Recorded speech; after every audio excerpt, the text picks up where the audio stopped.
Yes guys, welcome to a brand new video. My name is Conan and today we're gonna be going over my entire leg workout. So let's get into it. Before we do get into it though, we gotta go eat some breakfast. So let's go eat some breakfast first and then we'll get into it. Let's go. Yeah. I go hard day and night, 1 to 1, no surprise, see the hate in their eyes. My brothers blood money bleed, I got the game in the squeeze. What would you do for some green?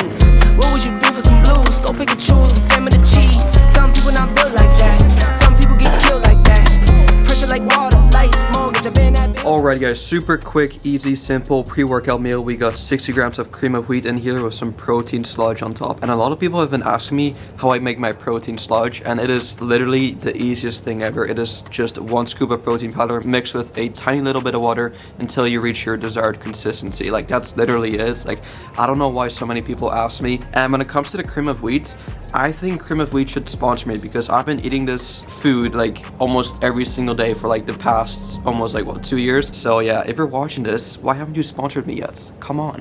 Anyway, this is our pre-workout meal, low in fat, high in carbs, high in protein, ideal as a pre-workout meal. We're gonna eat this and then we're gonna go back downstairs to smash our legs. Let's go. Alright guys, here we go. A quick little taste test for you.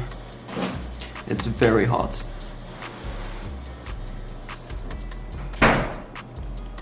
But very good. Alrighty guys, so the food has been eaten. We're properly fueled for today's leg workout. So finally, let's get into it. So while I overlay footage from my leg workouts #1, I just wanted to quickly address one thing with you guys. And so obviously, as you guys know, I had to self-isolate for 10 days because I had the cove. I mean, you guys know what I mean. So yeah, I had to self-isolate for 10 days. And so my isolation is done now. I can do, like, I can leave the house. I'm free now. However, with that said though, ever since I started working out at home, like 10 days ago, like, I don't know, they've just been hitting really different. Like, it's just really, like, it's nice, it's convenient, and like, even though I don't have that much equipment, I only pretty much have like the basic stuff, like a squat rack, a barbell, a bench, and a couple dumbbells. I mean, that is quite literally all you really need. You don't really need all these fancy machines you see at the gym or like all this fancy equipment. All you really need is just a barbell with some weights, a dumbbell if you can, and a bench with a squat rack. I mean, literally, you can do most compound exercises with just that. And so ever since I started working out at home, like, I don't know, like, even though I can go back to the gym, I've just kind of been enjoying these home workouts lately. So I'm just gonna stick to doing these home workouts until pretty much I get bored of it. And also the second reason is because I started my brand new mesocycle pretty much here at home with the equipment I have access to here.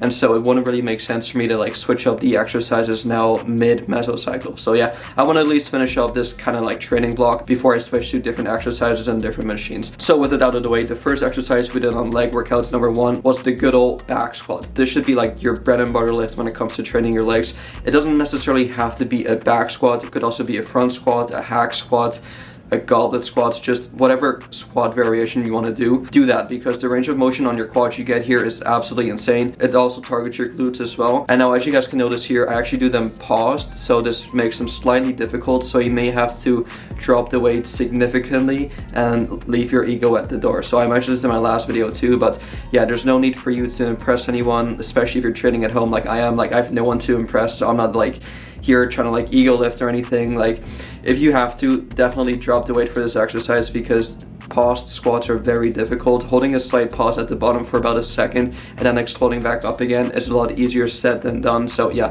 definitely, if you haven't tried paused squats before, definitely do recommend it. Next up are some Romanian deadlifts. And now these are great for the hamstrings. The range of motion that you get on these is quite literally insane. Even if I did have access to a gym, this will probably be my go-to hamstring exercise. And now this is a great hip hinge movement. So again, if you have access to dumbbells, you can do that as well.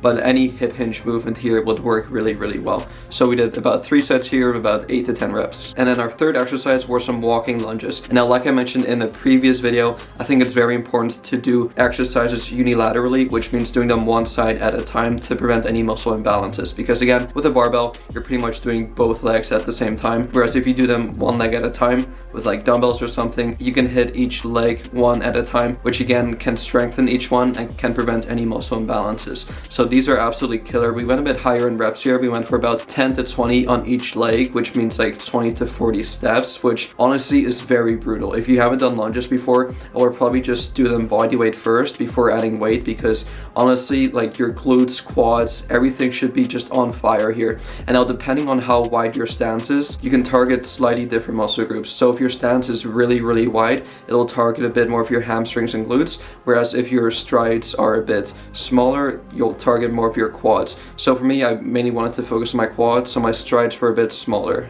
Lastly, to finish off the hamstrings, we did some hamstring curls here. And now I'm using a Bosu ball here, which, I mean, you don't have to use a Bosu ball. You can literally just use a box, or you can even do like sliding leg curls, which basically is where you put a towel underneath your feet and then you just do sliding leg curls. So any type of leg curl variation. So again, if you have access to a gym, you can definitely do like lying leg curls or even seated leg curls.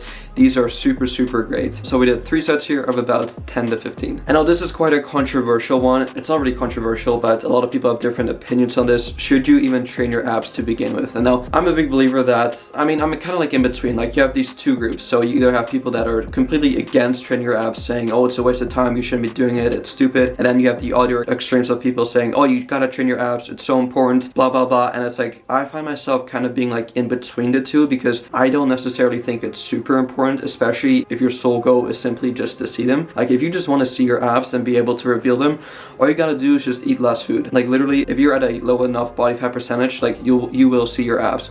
And now at the same time, if you do want them to like pop a bit more and like strengthen them individually, I do think that doing a couple sets of a couple ab specific exercises definitely does not hurt. And now keep in mind, guys, when you do any compound lifts such as like the squats or deadlift or the even overhead press, your core is pretty much involved in the entire movement.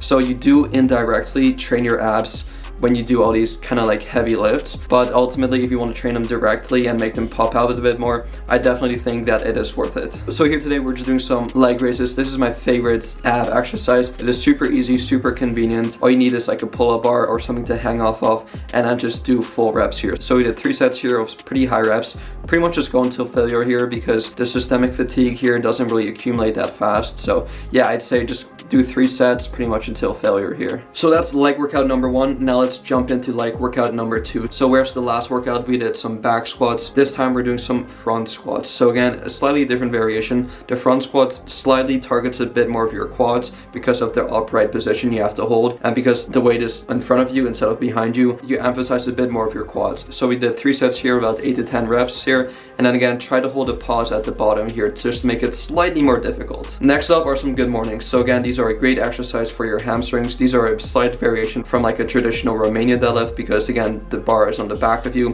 However, it's not a great hip hinge movement which targets your hamstrings and glutes as well. So yeah, 3 sets here of 10 to 12. Oh my god, and now these are literally just brutal. These feel like hell. Like if you haven't done Bulgarian split squats before, I mean, I would say don't, but at the same time I would say do it, because if you haven't experienced the pain of doing Bulgarian split squats, I mean, you haven't really experienced pain before, because let me tell you, these burn like crazy. So what you're gonna do here is you're gonna elevate your heel on like a bench, and then all you're gonna do is just go up and down. It's basically like an elevated lunge, but the range of motion is a lot deeper as well, so you get a much deeper stretch on your quads and glutes, and everything should just be firing up. So we're going pretty high in reps here as well, about 10 to 15, and yeah, let me tell you, these absolutely burn. And what's even worse is that once you're done with one side, you still got to do the exact same thing on the other side. So yeah, I do recommend with any unilateral work, always start with like your weaker side and then replicate the same amount of reps you did on your stronger side. For example, for me,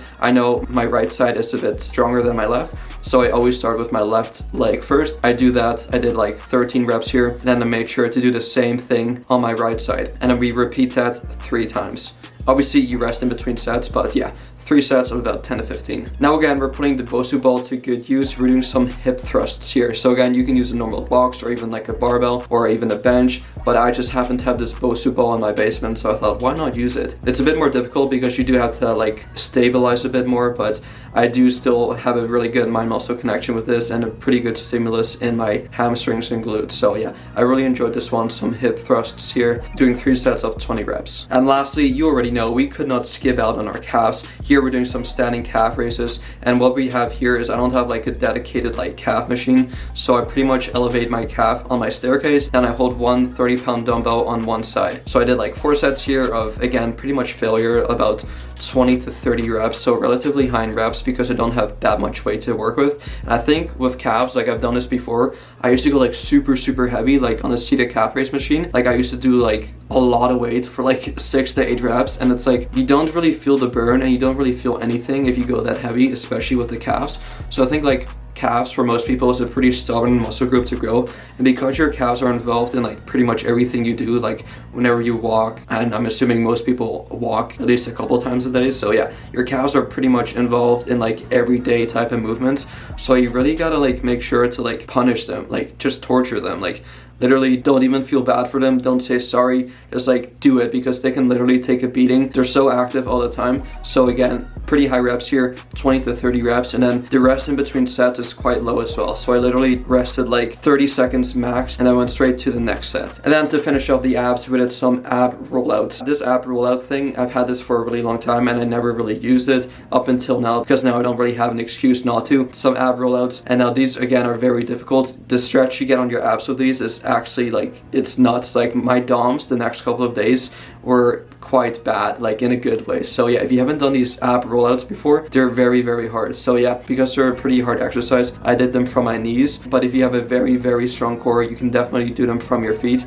but that's a lot more difficult. So that's pretty much the entire leg workout number 1 and leg workout number 2. So that's gonna end this whole push-pull leg series, a new kind of series on my channel where I took you through my entire workout split and workout routine. So again, previously I showed you guys my entire push workout number 1 and number 2, and then my entire pull workout as well. And then today I showed you guys my entire leg workout. So definitely feel free to like copy this workout, try it out for yourself, let me know what you think of it. Anyway, with that said, if you guys enjoyed this video, please be sure to go give this video a thumbs up. I would highly appreciate it.